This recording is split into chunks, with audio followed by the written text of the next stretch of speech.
There's so many facets. Oh, that's good. Well, just to let you know, I'm recording from now on. I'm just testing the levels. You're just stirring the tea Yes. in some lovely floral mugs, and we're in your flat or house, Pauline. Yeah, it's a house. Yeah. And we're looking at a lovely garden. You've got lots of forget-me-nots. Oh, great! Vibrating in the evening breeze. It's a sunny day with a bit of a chill in the air. How have you spent your day so far today, Pauline? It's worked out well, actually. Oh, that's good. It's nice to come to the end of the day and feel it's gone well. Yes. I went out shopping this morning and got more or less everything I wanted, and one or two useful little things like a new lemon squeezer, which is a silly little thing, but it's not easy. It's not always easy to get these things. Oh yeah, that's a nice one. Yes. Only £2. Only £2. Out for the bargains. Yes. Are you someone who is? Do you write down a list, or are you a bit more haphazard when you're out and about and you just grab a bit of this and a bit of that? Oh no, I have to write a list, or I'd be going out sort of twice a day because I don't know how people manage who don't go out high street shopping. I mean, I can see that you can get all your food online, although I think that's a bit of a shame. And clothes perhaps, but then you have to return them at these box things. But I mean, getting hold of something like a plastic lemon squeezer, there's always something like that you're running out of.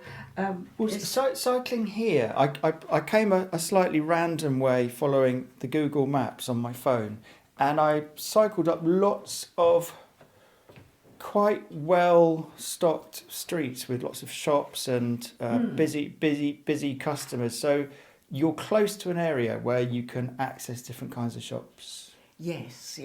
I think partly. I don't know whether it's in the richer areas people do more ordering online. Or why? I mean, it might be a lifestyle that thing. I mean, I had a friend who had a busy job. Her husband did too, and they had 3 children, and she said it was just practical to shop online because we were all running from pillar to post every day on a very tight schedule. Yes, I could so there's see a practicality. that. So she said, yeah, just hitting the repeat button was her saviour for shopping. I can imagine that, because you could order your food at 2:00 in the morning, you know, if you're awake then. I know. Although you might mistakenly order things that you feel like at 2 in the morning. Yes. Should we take a seat? I mean, I don't know what 2:00 in the morning is these days, anyway. Are you a good sleeper yourself? Sometimes. Yeah. Sometimes I think it's if I'm very energetic in the day, the old adrenaline is still running, and then I don't sleep well. Right. Monday night I didn't sleep well because we went out with my sister-in-law, and all I had was a glass of wine and a Cointreau with the coffee, which was on the house. Lovely. But it's too much for me these days. Really sad. Two bits of booze. Yeah. And your mind is running. Yeah, and it just disturbed my sleep. So I woke up at 4:00. I just couldn't get back to sleep. Oh, that's annoying. I never think it's a very good time to think about things that time in the morning. I think I always worry early in the morning or in the middle of the night. When you wake up at the wrong time, are you quite good at setting your mind at rest and thinking about positive things, or do you sometimes worry about I things? have to make an effort to do that, Yeah. but I can do that in the end, and sometimes I think things have been sort of on my mind, so if I can take them out and look at them. But no, I mean, it took me I didn't go back to sleep at all. I semi-dozed, you know, but... Just with your thoughts, you didn't turn on the radio, you didn't turn on the telly? No, there's... Oh, God. I don't have a telly. I don't know well, I don't think I'd watch it very much. And the radio is a new radio, but I've managed to walk into the aerial and break it, and it crackles too much. So I'm going to get another radio when I get round to it. But it's not on the priority list. Lemon squeezes. No, because I can hear. on the laptop. That's got a nice. So you're just pointing at your laptop on the dining room table. So lemon squeezes come before radios, in the order of important things. No, lemon squeezes are more accessible than radios. The next radio I get. True. I'm sorry. Sometimes I think I'm totally losing my sense of humour. You know, people make jokes and I take them ever so seriously. Now you mentioned when I came in, and we were talking about timing and being on time because I was late for this arranged meeting. You said something about a union meeting. Are you a union person? Is that part of your daily life still? The union is, I belong to Unite the Community. That's the retired people's sort of union. For retired people, community workers, people who aren't in work, you know. And what is a retired union meeting? Is it basically a social, or do they still discuss important economic policy of the day and getting on the barricades? They are real eager beavers, you know, politically. I mean, they are marvellous for going on to picket lines. Yeah. You know, they were down at one of the bus garages and, you know, Gaza demonstrations and everything. Mm-hmm. I mean, I'm not. You know, I'm not as energetic as they are, but it's obvious that they make time for this stuff. I mean, they probably haven't got, you know, less commitments than me, but they're just a very dedicated crowd. But my biggest interests are. As the Claimants Union, but also the Friends of Queen's Market campaign. Right. So, two things there. What's the Claimants Union? Well, that's interesting. It's you will have to stop me because I can ramble on forever. Well, that's great. That's what we love. in the radicalism of the late 60s, actually, with feminism, everything was, you know.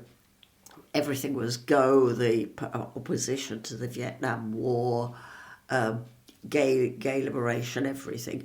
And something else that turned up was the claimants movement. Now, people claiming benefit. So the idea of the claimants. Claimants. Claimants. Yes. I thought it was claymen, as in people who make claims. Oh, no, sorry.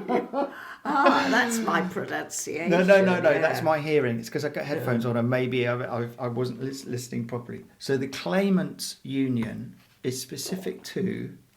It was for people claiming benefit. Right. And at that time, there was a bit of a lifestyle choice of people going on benefit, dropping out. It was a way to reject the system. So you had a very interesting thing. You had people who, you know, couldn't get jobs. I suppose you had one of two people who would fit the archetypal sort of view of the claimant who's out to get everything. But usually, well, you and I know that there's usually a problem at the bottom why they're not working, who've got an alternative lifestyle. But you also had people who opted into that, which I don't think you get now, you know, because are you talking about almost tough. like sort of the mixture of the hippie squatter, yes. anyone who was just like... Yes, I think the trouble is, you see, in those days you could sort of drop in and drop out, but drop in again, you know. So how come there was a union for this? If they're claiming benefits, how can you have a union of... It's not a... it's not a workers thing. It's not a workers... Because they're not workers, or maybe some of them were workers, but... Yeah, it's not a workers thing, but it's the idea, we're called a union because you're you're organising collectively. And how does that? So we're now. So if you were talking about the 60s back then, we are now how many decades later? Yeah, further. 50 years later, yes. 60 years later. How does it? How does it work? How are you involved with it now? It's completely changed its modus operandi, because they used to do collective actions. I think we are the last one. That's because it was founded 40 years ago, and we could change the name, and I expect, some of our younger supporters might want to change the name. Why not? So it still has a role. We meet fortnightly, and mostly what we're doing is kind of helping people to fill in their forms, because we were helping somebody to ring up the DWP and ask a question about their benefit. The ministry, the Department for Work and Pensions, yes. Under which their claims fell. Yes, turn up. And in both cases, it was a really valid question. It wasn't sort of, may I have more money? No, you can't. How wrong this is. It wasn't anything like that. I think it was quite a... in one case, it was just asking for a copy of the benefits sheet, which they're entitled to. But for some reason, in both these cases, they had to go through security. So the person at the other end wanted to be certain of their identity before they told them anything. And this was a phone call? A phone call. Right. So you've got this person at the DWP asking, what's your national insurance number, date of birth, blah, blah, blah. And they were asking the lady the sort code of her bank account where the benefit was paid in, and it was in very tiny writing, and I think she had difficulty seeing it. So I read it for her. Mm-hmm. You failed security, she was told, because somebody prompted you. Oh, blimey. Now, I thought I'd got a particularly obnoxious lady who was trying to bring it, any excuse to terminate the you thought you had a bit call. of a tough nut, the other end of the line. But the lady I was talking to this afternoon, it was a social call, it wasn't... She's had exactly the same experience. Wow. And that was after about an hour hanging on the phone before you got through. No. So even raising your voice and having a different voice, the person on the other end immediately ticks a box saying, no other voice can be heard on this call. It has to be the person. We can't personalise it, because that is what they're instructed to do, it's though the architects of the system are the vicious ones, And in terms of your involvement with the Claimants Union, your wide principle about state help and citizens of a country, what's your general guiding standpoint on state versus individual survival and endeavour? Well, I think these days of neoliberalism, it's incredibly hard if you're lower down. If I look back at my youth, council flats weren't all, you couldn't just walk into one, but that was, in my opinion, a lot of the fault of people at the local authorities, who some of them actively begrudged people their accommodation. I did hear things said,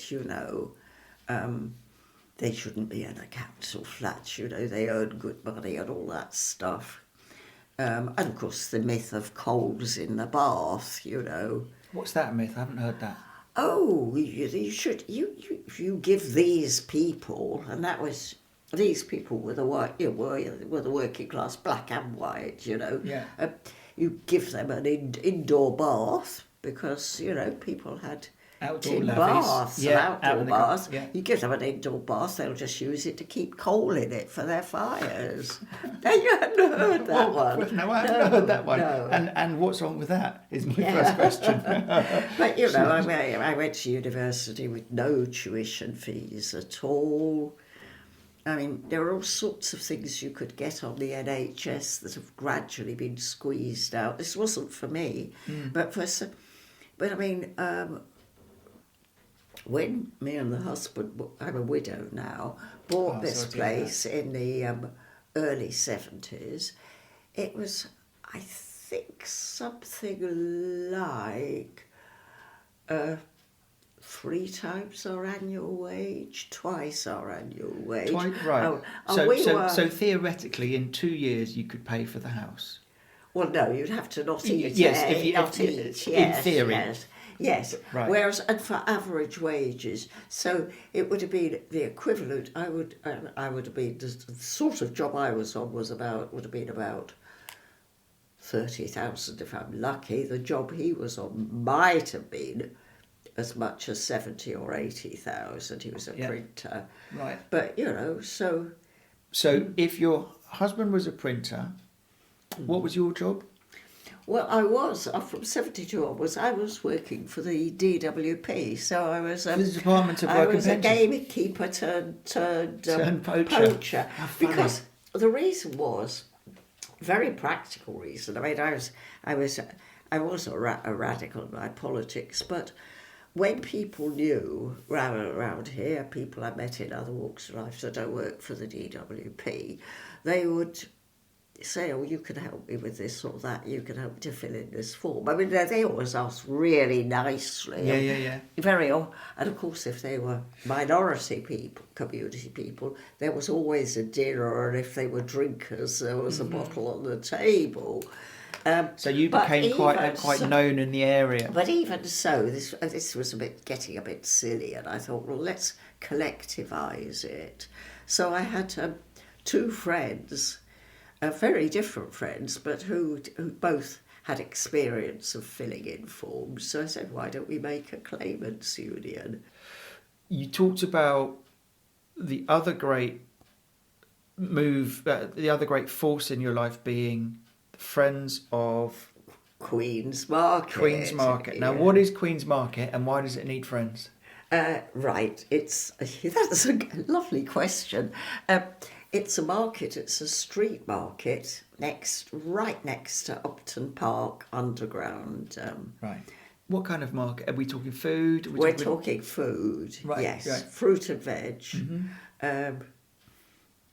Fruit and veg mainly, but the fishmongers I go to Billingsgate, and they are maybe a bit cheaper than some of the fish places, but so their vans are in early from Billingsgate. Yes.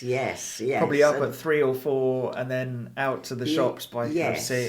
And their fish is okay. I mean, some of the fish that's on sale seems to be padded out with water. I don't know, but this is good stuff, and they will fillet it or take the bones out for you. Oh, that's useful. That is incredible. That is yes, useful. That's really important. And so this is fairly local to here, as the crow flies. Yes. I mean, with my Freedom Pass, which they haven't cut yet, I could go from East Ham to Upton Park. So, is that and because this is not my area, is that like a 10-minute? One stop on the bus. Stop on the underground. Oh, on the underground. And there are 2 buses. One bus that goes directly there. And when you're there, if you are a regular, is there also a social element to it? The stall holders, the regular shoppers, is it also a pleasant place to go and actually spend a bit of time, not rush in and rush out, but actually... I find it like that. Well, funnily enough, you get served quicker than in the supermarkets because there's only one stall which has serious queues. And what's that? What does it sell? They sell fruit and veg, but it tends to be cheaper than the rest of the market. It's a stall at the back. Mm-hmm. And... everyone's going for the bargains. And the problem is, I mean, I don't blame the traders. They don't order the customers around, so the queues tend to come from 3 directions, sometimes simultaneously.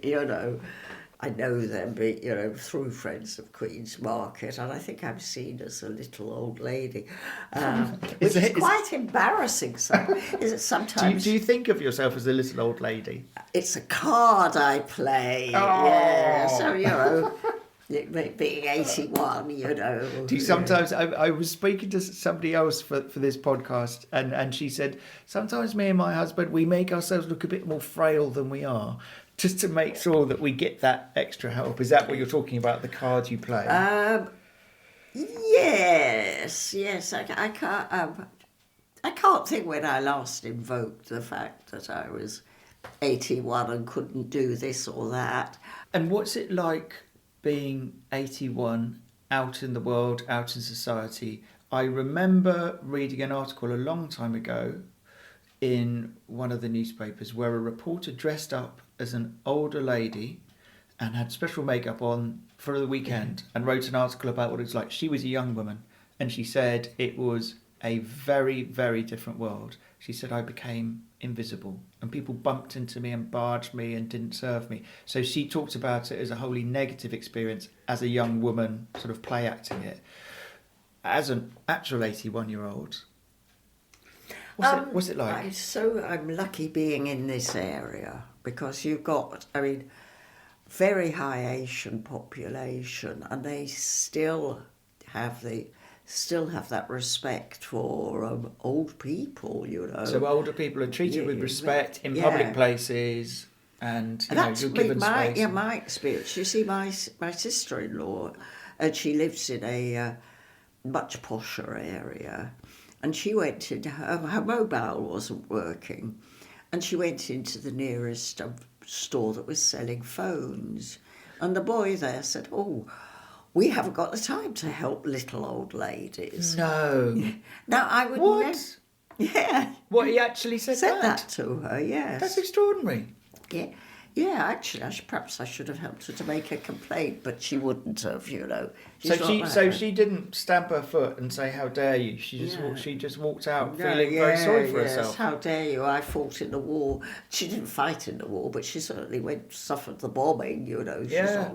But no. Oh gosh. But here, if I go into one of these little places where they do, mobiles and photocopying and a few other things, and they'll fix it. Sometimes they'll charge, and sometimes they won't even charge.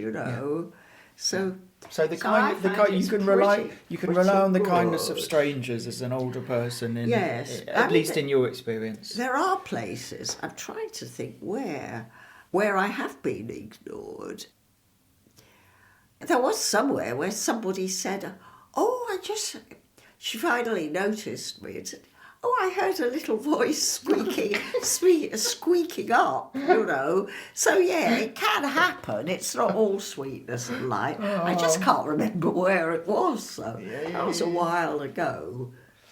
But, yes. Yeah, I think sometimes when it's you see, my partner at the moment is an opera head. And we go up in the stall seats, we go there. If you're trying to buy something at the bar... Are you talking about, did you say an opera head? He's very keen on keen on the opera. Yes. Right. So you go to the opera. The Royal Opera House. So this is not for the hoi polloi. Up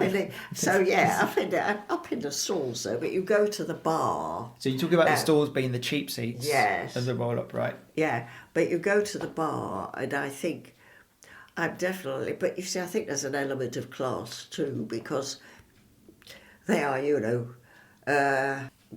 but also, you see, these guys, they're probably ordering champagne, whereas all I want is 2 coffees. So, yes. So, Yes. They're looking for the big tips. It's a whole tissue.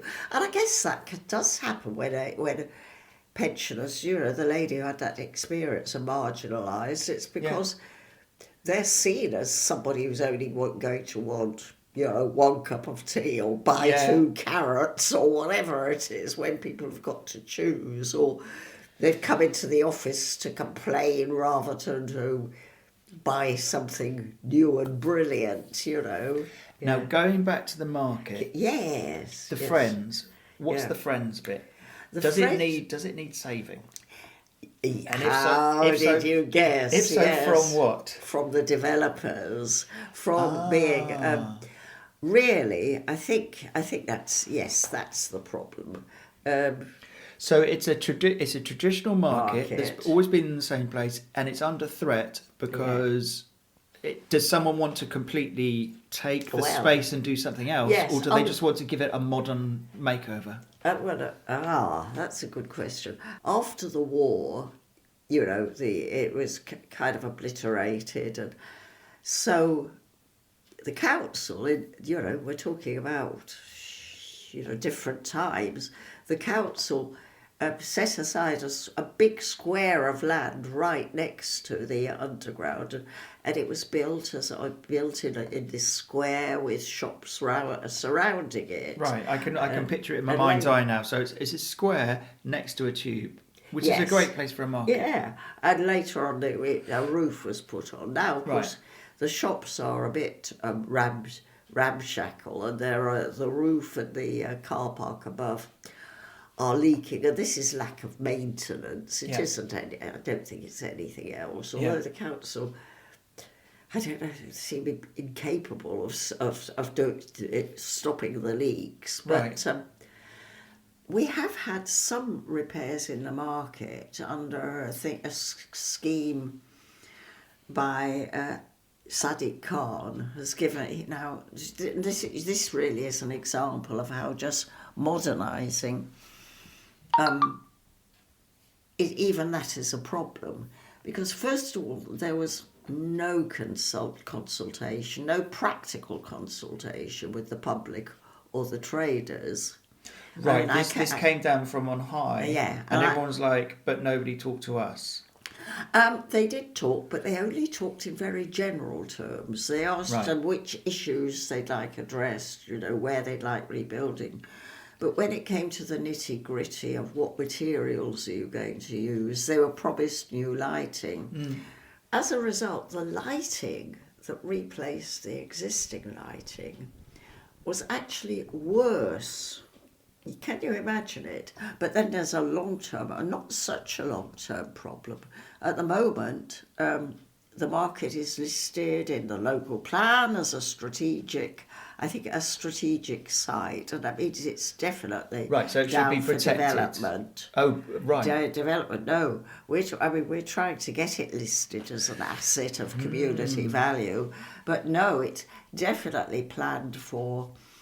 Well, what they're saying is they'll get developers in, and the developers will keep the market, but there'll be community, good things for the community. Now, we know the good things they're promising. It's technically called Section 106. When the developers come in and they make a bomb out of developing, their mega profits, their millions.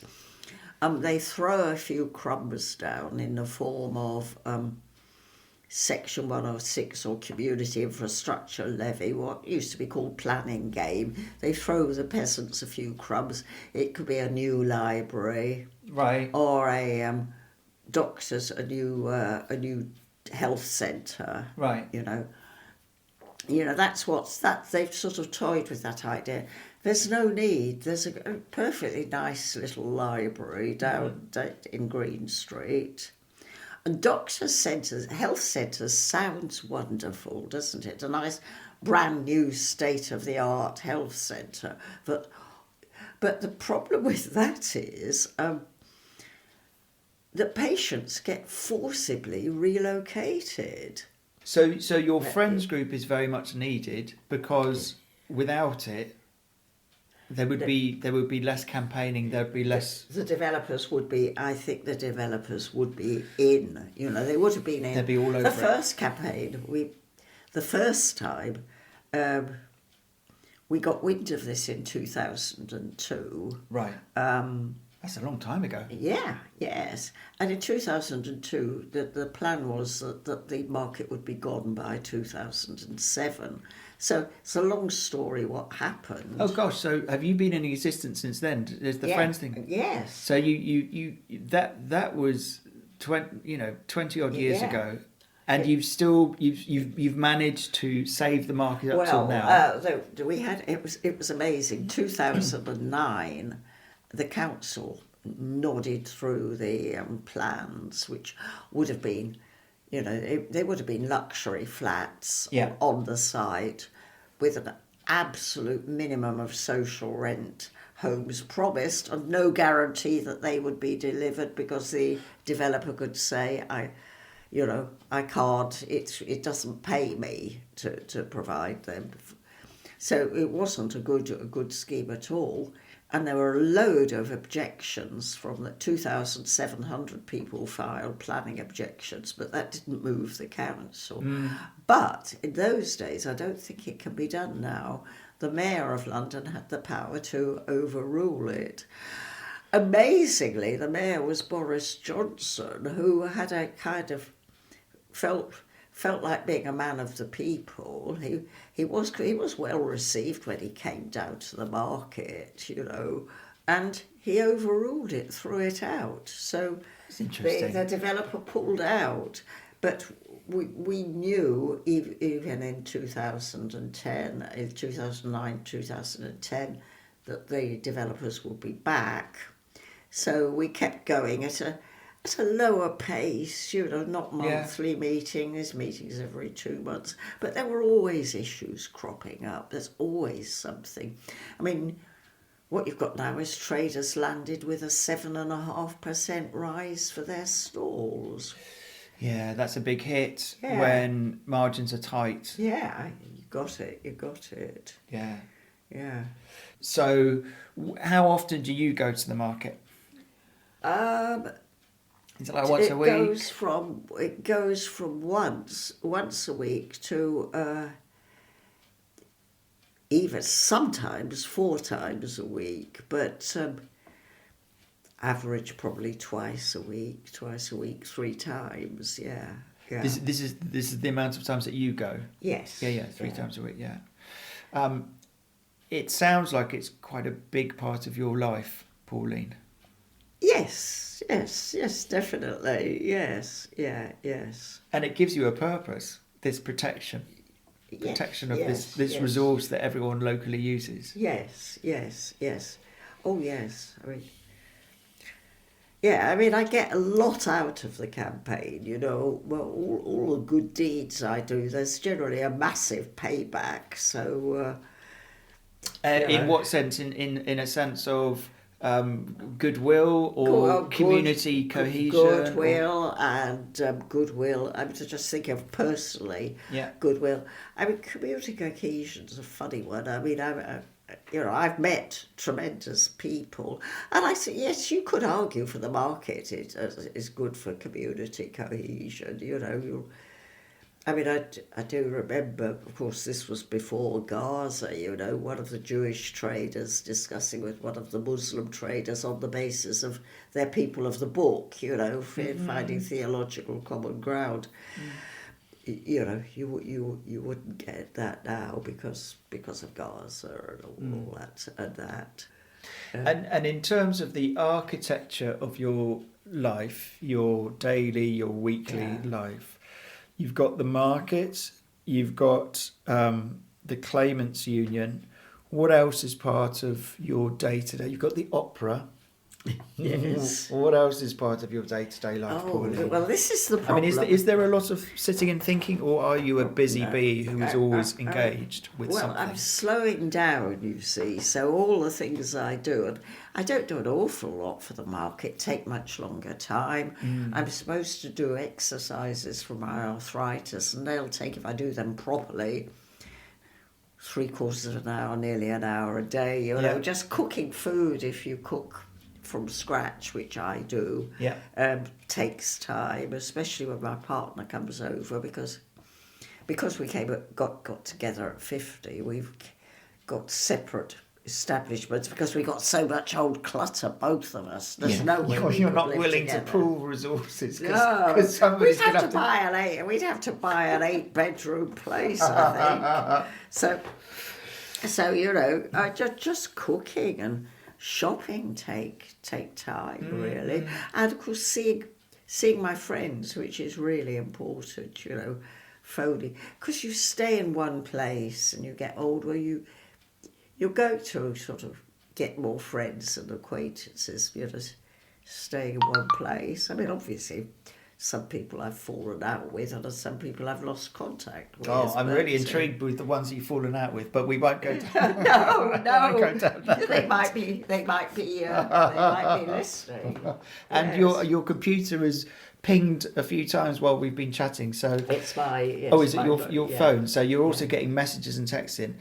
Do you keep up with most of your friends via the phone, or do you still do physical social gatherings where you all get together in somebody's house? Not so much all get together. I mean, mostly I see people as on a sort of one-on-one they round here or me there. But yes, I do have social gatherings. Yeah, I have perhaps one or let's say an average of one a month, having people round here because it's so convenient having people round here. You don't have to go out anywhere. Just have to make sure you have enough tea bags. And yes, and I've got biscuits. friends now. I'm in my 80s. I've got friends who'll cook for me, or even do the washing up. Somebody did all the washing up at I had a little Christmas get together. Oh, nice. And somebody did all the washing up. Which is, you know, I'm so lucky having this big space, which. You're talking about the home that you live in. You're lucky to have such a lovely home. Are your friends quite local to this area? Mostly, yes, mostly. And that's from a lifetime of living here. Are you from here? Is this your? Oh no, no. I came to this area. I was 25 and lived first in Forest Gate, so that's local enough. And I've got one or two friends from. I think from those days, or nearly from those days. No, not quite. Forest Gate's kind of round the corner. Yes. It's not too far. Yes, so are you saying you came from somewhere, the first 25 years of your life you were not in this area? No, I was born in Liverpool, lived in Manchester. Oh, right, you're a northerner. Yeah, Liverpool, then Manchester till I was 12, then North London. Okay. Wychmore Hill and Palmer's Green, Right. So you moved around a bit, but you've anchored yourself in this part of London for most of your life. Yes. And I like it, you know. It's I know my way around, you know. But you're not going to make any more moves in your life. This is where you're staying. Unless I have to downsize and go to sheltered accommodation, which hopefully won't. It just depends how long I fingers crossed survive for. Yeah, which I mean, you know, I'm enjoying being alive. So I want it to last. Yeah, that's great, and long may that continue. Should I put the light on? It's the light. Let me find the light switch. Is it close to this side? See if you can. Got it. Yes, that's the one. There we go. I'm going to drink this cup of tea that you kindly made me. Sorry. Yes. Would you like another one? No, absolutely not. This is perfect. Can I offer you cake or a biscuit or anything? That's very kind. I don't need cake or a biscuit, but that's a lovely offer. I'm gonna have a late supper when I get home.